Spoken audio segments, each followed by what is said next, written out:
Le pouvoir d'achat. Le pouvoir d'achat est la préoccupation numéro 1 des Français. Et on le comprend, le pouvoir d'achat, c'est littéralement notre capacité à acheter des trucs. Et dans notre monde capitaliste, c'est vachement important d'acheter des trucs. En termes économiques, c'est l'argent qui nous reste à la fin du mois, après avoir touché notre salaire ou perçu de l'argent de l'État, et payé nos impôts. Selon l'INSEE, notre pouvoir d'achat augmente un petit peu chaque année. C'est-à-dire que globalement, notre salaire augmente un peu plus que le prix des choses. Or, ça ne vous aura pas échappé, il y a des choses qui, en ce moment, coûtent de plus en plus cher, du type l'électricité, le gaz, l'essence, la prostitution, j'adore l'humour, ainsi que la nourriture, afin de se sustenter. Ce qui nous amène à l'objet principal de cette vidéo, c'est quoi les bails avec le pouvoir d'achat? Je suis Sandra Wabian, je suis directrice du pôle Société au Crédoc, qui est un organisme qui étudie la vie des Français, leurs aspirations, leur mode de vie, et cela depuis plus de 60 ans. Sandra explique que les chiffres que publie l'INSEE sont une moyenne, et que du coup, il y en a pour qui le pouvoir d'achat, ça va, particulièrement les riches, et d'autres pour qui ça va moins bien.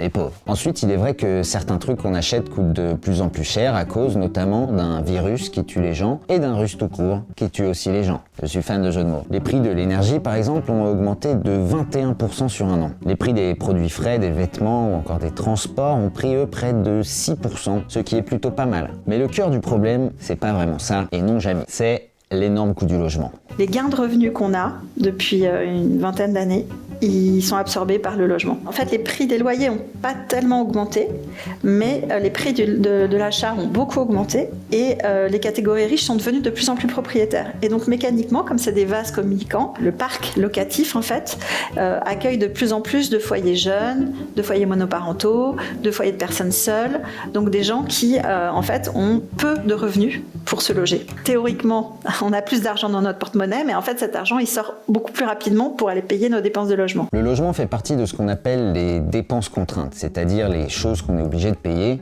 sinon la vie est pas ouf. Un logement, une mutuelle santé, de la prostitution, j'arrête. Un abonnement téléphonique, ce genre de délire. Ces dépenses contraintes représentent proportionnellement beaucoup plus d'argent pour les plus pauvres. Près de 40% de leur budget est considéré comme bloqué d'avance, contre seulement 22% chez les plus riches. Et en plus, ces dépenses contraintes ont augmenté beaucoup plus pour les pauvres que pour les riches ces dernières années. Donc en gros, déjà t'es pauvre, mais en plus l'augmentation actuelle des prix de l'alimentation ou de l'essence vient ajouter beaucoup de pression à un budget déjà extrêmement contraint, et du coup, t'as envie de casser la gueule à ceux qui te disent « ça va ». T'es mieux payé qu'à 20 ans quand même. Fais un effort. Arrête d'acheter des écrans plats. Est-ce que t'as vraiment besoin d'acheter ce vinyle de Céline Dion? Je ne suis pas sûr. Pour améliorer le pouvoir d'achat des Français, il existe dans le champ politique actuel deux grandes propositions. Soit augmenter le SMIC, soit baisser les taxes. Mais on peut aussi envisager d'autres solutions qui ne sont pas discutées par nos politiques actuellement.